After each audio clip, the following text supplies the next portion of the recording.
The black girl accidentally broke a guest's dessert. This wasn't a serious matter and could have been solved with a few words of guidance from the older woman, but the white plantation owner was very displeased and believed she had disturbed his invited guests, so he insisted she receive punishment. Even the white lady beside him pleaded for the black servant, but the owner still refused to let it go and ordered his wife to punish the girl on the spot. After the girl left in tears, the man calmly asked the servant to refill his drink as if he were showing off his attitude toward the people he controlled. That night Deli told Sarny to follow the rules or she would be sent to do hard labor in the fields. Sarny cried yet grew furious and swore she would take revenge on the cruel plantation owner. Early the next morning the girl slipped into the dining room again when no one was there. She hadn't had the chance to admire those unfamiliar things yesterday, so today she looked around with curiosity. Seeing the delicate silver objects, she couldn't help playing with them in her hands. Just then the lady of the house happened to spot her, and once Sarny realized it, she quickly put the item down, but she still couldn't escape a harsh scolding from the owner's wife. Fortunately, Deli stepped forward in time and criticized the girl's improper behavior, which spared Sarny from further punishment, but the lady warned her before leaving that if she broke the rules again she would be thrown into the fields to do farm work.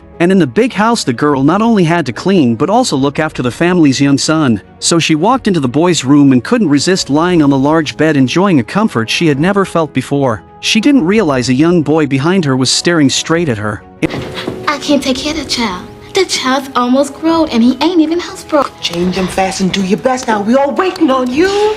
In the afternoon, the girl spat tobacco juice on the roses in the garden to protect them from insects. At that moment, the lady gave her a task to deliver a letter to the doctor next door. On her way, she saw a newly arrived worker in the plantation and she instinctively spat at him. Was there discrimination even among people who shared the same background? Or did workers look down on other workers? No one knew. The girl then arrived at the doctor's estate and handed him the lady's letter. The man wrote a reply and told Sarny not to let her mistress know. To make sure she kept the secret, he even gave her a coin. It turned out the doctor and the owner's wife had a hidden relationship. The new worker in the plantation was named John. Because he had once escaped from another estate, the plantation owner considered him a troublemaker and paid only $50 to acquire a strong laborer. The man soon joined the field work. His tall frame and strong muscles even made Deli glance at him more than once. After all, they were young and it was hard not to be affected by natural attraction. When the bell rang, the day's work finally ended, but John was denied rest by the overseer. Because he had once run away, the overseer believed he needed extra work to tame him. Just as John was about to return to the fields, Deli secretly handed him half a bun, which showed she had feelings for him. As the last rays of sunset faded, John had already worked 5 extra hours. Seeing how obedient he was, even the overseer stopped making things difficult for him, and his only reward was a coat. That night everyone else had gone to sleep, but John was still pacing in his room.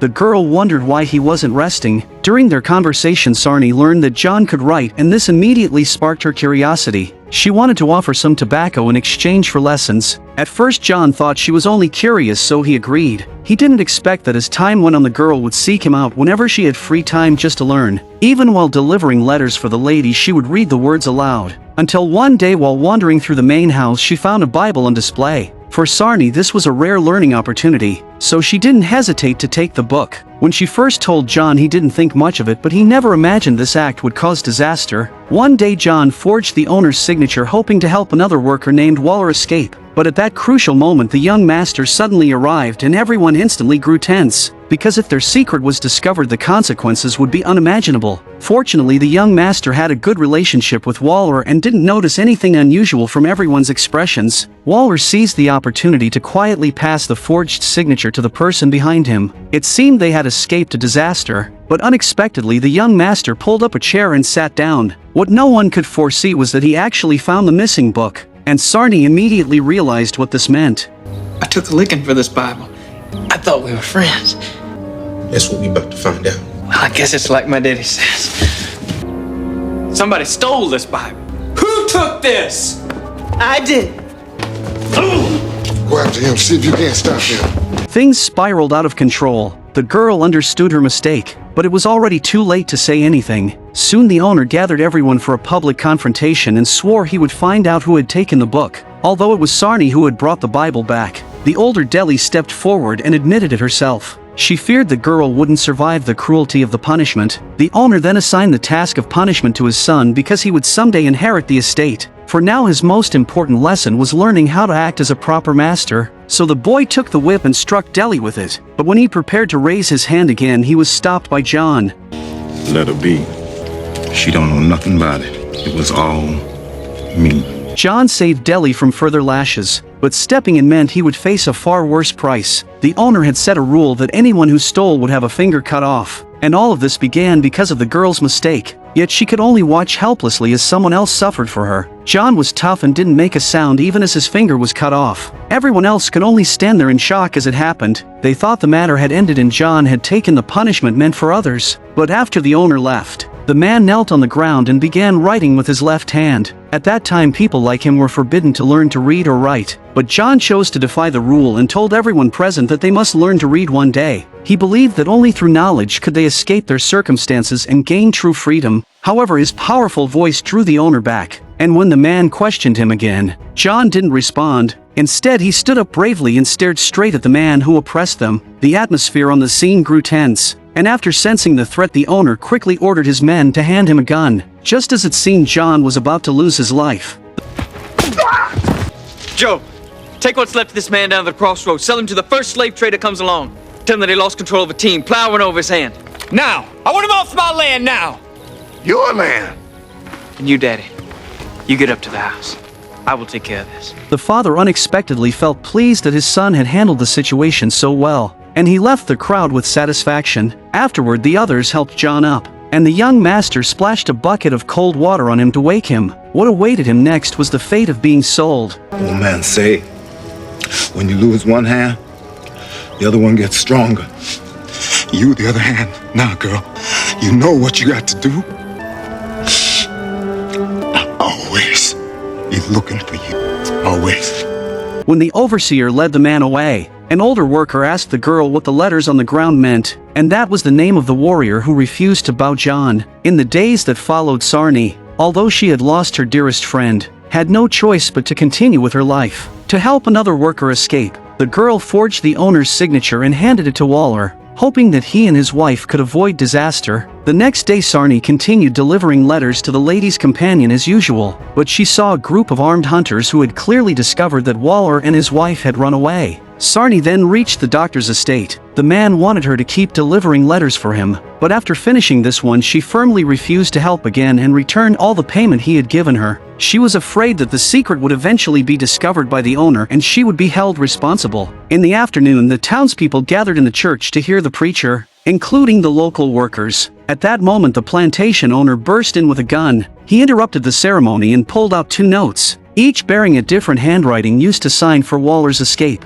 This meant someone else on the estate had helped, and he threatened to kill them all. At the crucial moment, Sarny stepped forward and stopped him from going further. She told the people on the stage that the owner would not kill them, because they were the only source of labor on the plantation, and she was the one who had used 2 different writings to help Waller escape. She spoke plainly and didn't feel afraid, because in her pocket she carried a love letter the doctor had written to the lady, and she intended to use it to make the lady plead for her and to show the plantation owner that she was someone of value. The lady, terrified that her secret affair would be exposed, unexpectedly urged her husband to shoot immediately. Just as the situation grew dangerously tense, the doctor stood up and admitted that he was the one who had taught Sarny to write. He promised his plantation owner friend that he would take responsibility for the losses caused by the escape. Things finally began to shift. The lady then seized the moment and stepped beside her husband, persuading him to lower the gun aimed at the girl. But although Sarny saved her life, she could not escape being sold. After saying goodbye to the friends who had cared for her for so many years, she boarded the wagon driven by the traitor. 12 years passed in an instant, and the place held countless memories, yet she could only say farewell forever. 8 years later, Sarny had grown into a young woman living on another plantation, but the owner here was just as ruthless and she longed deeply for freedom. Sarny had given the owner foot treatments for 8 years, hoping to earn a little kindness, but when her friend who had run away was captured, the owner immediately dropped her gentle facade, grabbed the man by the ear, and swore he would pay for trying to escape. Sarny tried to beg for him, but in the owner's eyes she was nothing more than a servant with no right to speak. The overseer dragged the captured man to the smithy and wrapped him tightly in chains. Then he picked up a heavy hammer and brought it down hard. Such brutal punishment made Thomas, Sarny's partner, fear that he might face the same fate. But soon a chance appeared. A bird researcher arrived at the plantation claiming he needed the land for scientific work, but he was actually a hidden abolitionist. The next day, accompanied by Thomas, the two went out to survey the area. The man began asking subtle questions about Thomas's situation. At first Thomas was cautious, afraid the owner had sent someone to test the workers, but once the man revealed his true identity and told him about the Underground Railroad, Thomas was moved. When he returned to the quarters, he shared the news with two friends. They both felt it was a rare opportunity and planned to meet the man that night. When night fell, the group gathered outside to discuss their plan. The scientist explained that at every stop there were people ready to help.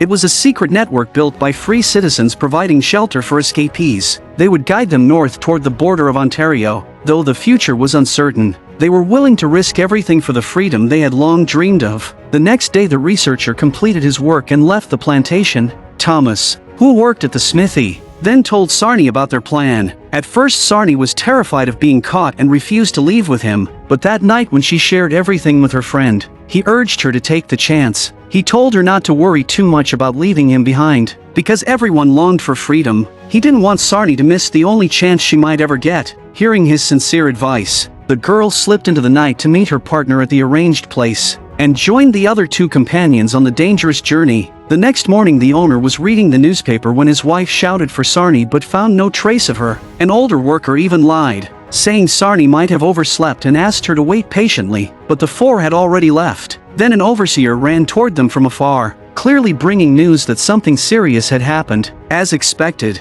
when the overseer woke the workers at dawn, the four had already disappeared. The furious owner immediately realized what had happened and quickly sent out hunting dogs to track their scent. But Thomas had prepared in advance and carried chili powder with him, spreading it on the ground wherever they passed to mislead the dogs. The trick worked, and when the dogs reached a tree stump, their noses were overwhelmed by the chili powder, making it impossible to tell which direction the fugitives had taken. Meanwhile, the four reached a swamp that they needed to cross on time in order to arrive at the place the scientist had designated. Because Sarny was pregnant, her slower pace held the group back, and she was repeatedly blamed by one of her companions. Elsewhere, the scientist, who had just finished his shopping, had no idea the plantation owner had arrived with men. They suspected he had helped the fugitives and tried to tie him up on the spot. A passing sheriff saw the scene and told the owner he had no right to take the law into his own hands, then took the scientist to the station for questioning. But the plantation owner, having lost his property, refused to give up. The next day he spent a large amount of money to hire the bounty hunter Ross, along with his follower, a man named Frederick. The owner wondered why Ross chose a black partner. It turned out Frederick wanted to use the money earned from capturing others like him to buy his own freedom. The scene shifted to the four travelers who, after days of hardship,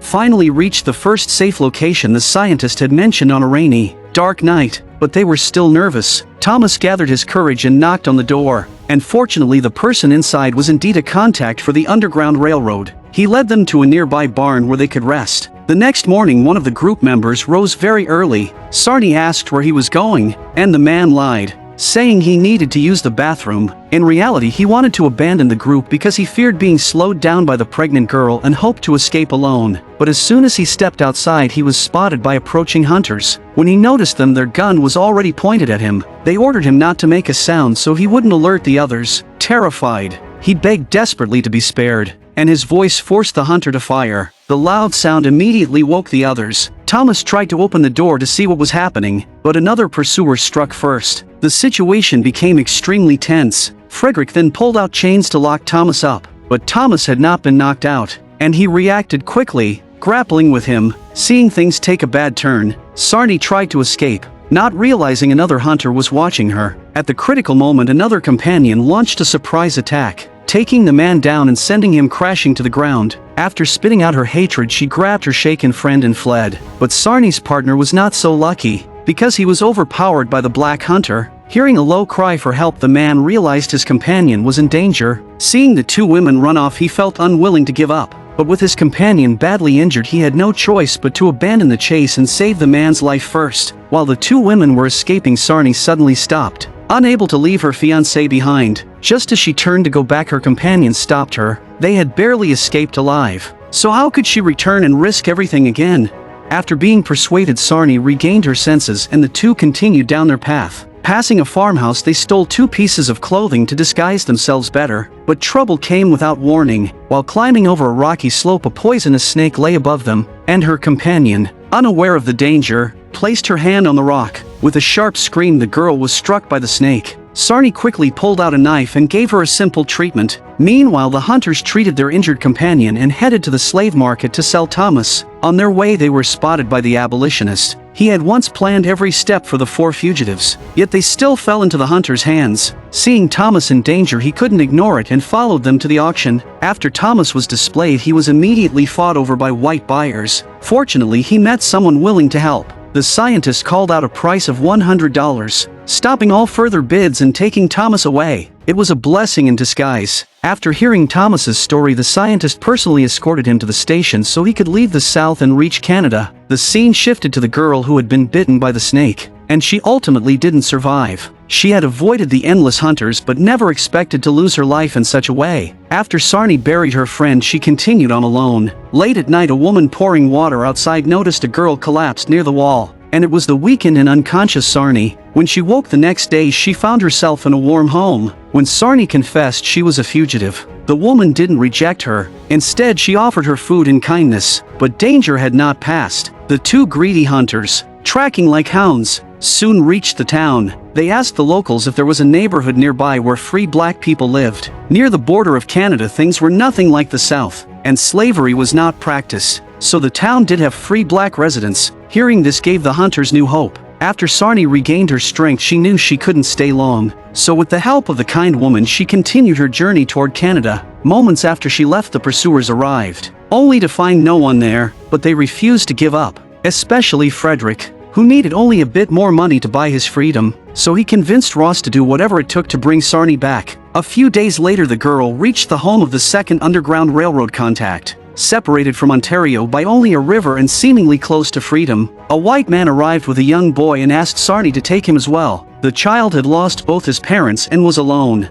and staying there was far too dangerous. Sarny agreed without hesitation, and the 2 were placed inside a wooden crate while a white ally covered it and helped them avoid the hunters. Then a small boat carried them across the Niagara River and into Canada, where they met their contact right on time. This was the feeling of freedom, and at last Sarny smiled. What made her even happier was seeing her partner, whom she had not seen for a year, and they held each other tightly. After so much hardship and waiting, they were finally free. Soon after reuniting, Thomas eagerly began planning their new home. It was unfortunate that Sarny had lost her child during the escape, which cast a small shadow of regret, but it didn't stop the couple from starting their life together. Just as they were embracing their future, 2 uninvited visitors appeared again. No one expected them to chase all the way into Canada. Thomas grabbed an axe and prepared to fight the 2 relentless hunters, but the hunters had guns and he could not compete. Seeing her husband struck down, Sarny grabbed a tool and prepared to risk her life. Their pursuers told her to surrender if she wanted to live. Wounded,